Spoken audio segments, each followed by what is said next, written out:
Assalamualaikum warahmatullahi wabarakatuh. Apa kabar sahabat sholawat? Semoga kita selalu diberi kesehatan oleh Allah Subhanahu wa Ta'ala.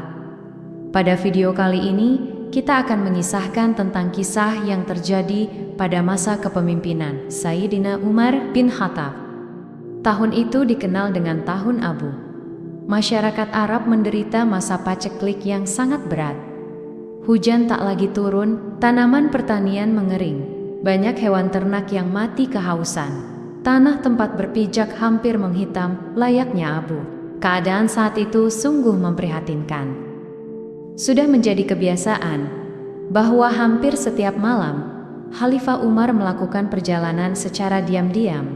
Ia masuk keluar perkampungan untuk mengetahui keadaan rakyatnya.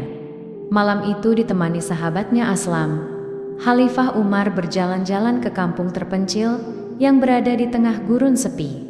Tiba-tiba beliau terkaget. Dari sebuah kemah yang sudah rombeng, terdengar suara anak kecil menangis keras. Umar bin Khattab dan Aslam bergegas mendekati kemah itu untuk mengecek bila penghuninya membutuhkan bantuan.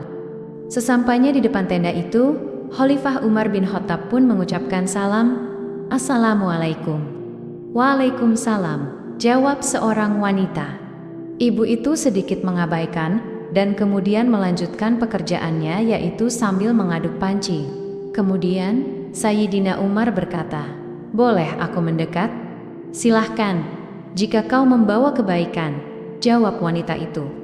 Kemudian Sayyidina Umar mendekati wanita yang sedang mengaduk panci tersebut. "Siapakah gerangan yang menangis di dalam itu?" tanya Khalifah Umar. Wanita itu menjawab, "Anakku."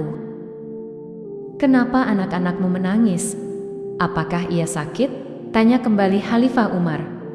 "Tidak, mereka lapar," jawab wanita itu. Sayyidina Umar bin Khattab dan Aslam pun tertegun. Mereka masih tetap duduk di hadapan kemah dengan waktu yang lama. Gadis kecil itu masih terus menangis, sedangkan ibunya terus mengaduk-aduk isi pancinya. Kemudian Sayyidina Umar kembali bertanya, "Apa yang sedang kau masak, hai ibu? Kenapa tidak matang-matang juga masakanmu itu?"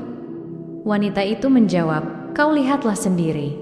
Sayyidina Umar dan Aslam segera melihat ke dalam panci tersebut. Alangkah kagetnya ketika mereka melihat apa yang ada di dalam panci tersebut. Sambil masih terbelalak tak percaya, Sayyidina Umar berteriak, "Apakah kau masak batu?" "Iya, aku memasak batu-batu ini untuk menghibur anakku," jawab wanita itu. Inilah kejahatan Khalifah Umar bin Khattab. Ia tidak mau melihat ke bawah. Apakah kebutuhan rakyatnya sudah terpenuhi apa belum? Lihatlah aku seorang janda. Sejak dari pagi tadi, aku dan anakku belum makan apa-apa. Jadi anakku pun kusuruh berpuasa, dan kami sangat berharap ketika waktu berbuka kami mendapat rejeki. Namun sesudah maghrib tiba pun kami belum mendapat makanan apapun juga. Anakku terpaksa tidur dengan perut yang kosong. Aku mengumpulkan batu-batu kecil, memasukkannya ke dalam panci dan kuisi air. Lalu batu-batu itu kumasak untuk membohongi anakku dengan harapan ia akan tertidur lelap sampai pagi. Ternyata tidak, mungkin karena lapar. Sebentar-sebentar ia bangun dan menangis minta makan." Wanita itu diam sejenak. Kemudian ia berkata lagi, "Namun apa dayaku? Sungguh, Umar bin Khattab tidak pantas jadi pemimpin. Ia tidak mampu menjamin kebutuhan rakyatnya." Mendengar penuturan wanita itu, Aslam pun berniat untuk menegur perempuan itu. Namun, Khalifah Umar sempat mencegahnya. Dengan air mata berlinang, Khalifah Umar bangkit dan mengajak Aslam cepat-cepat pulang ke Madinah. Tanpa istirahat lagi, Sayyidina Umar segera memikul gandum di punggungnya untuk diberikan kepada janda tua nan sengsara itu. Sesampainya di Madinah, Sayyidina Umar memerintahkan Aslam untuk mengangkat sekarung gandum ke punggung beliau. "Tolong bantu angkatkan sekarung gandum itu ke punggungku." Aslam pun berkata, "Wahai Amirul Mukminin, biarlah aku yang memikul karung itu." "Aslam, jangan jermuskan aku ke dalam neraka. engkau akan menggantikan aku memikul beban ini. Apakah kau kira engkau akan memikul beban di pundakku ini di hari pembalasan kelak?" Jawab Sayyidina Umar dengan wajah yang merah padam. Aslam pun tertunduk.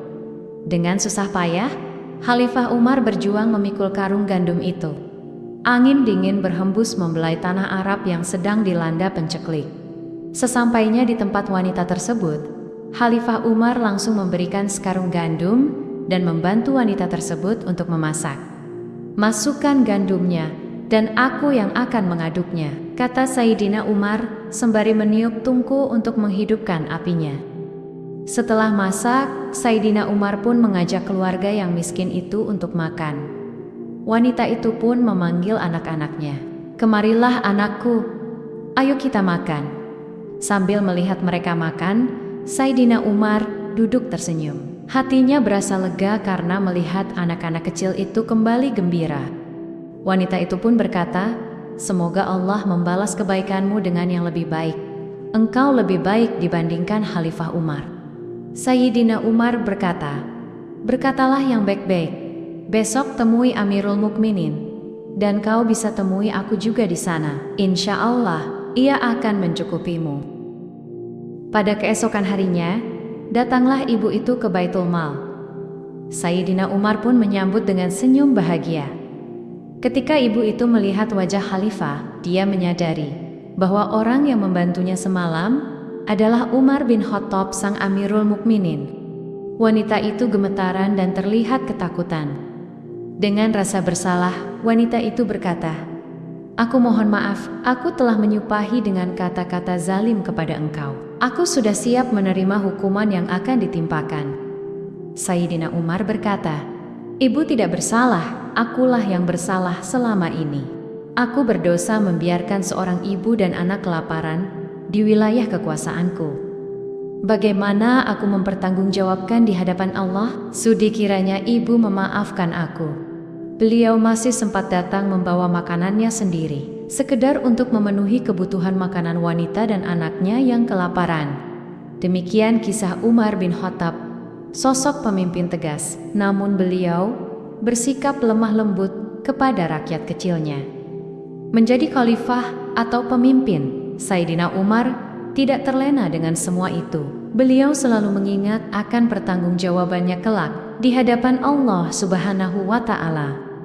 Mudah-mudahan ini semua bermanfaat. Jika kalian suka dengan channel ini, silakan klik tombol like dan subscribe untuk mendukung channel Sahabat Sholawat sebagai salah satu channel yang memberikan informasi kisah-kisah Islami yang dapat kita teladani sebagai umat Muslim. Akhirul kalam, wassalamualaikum warahmatullahi wabarakatuh.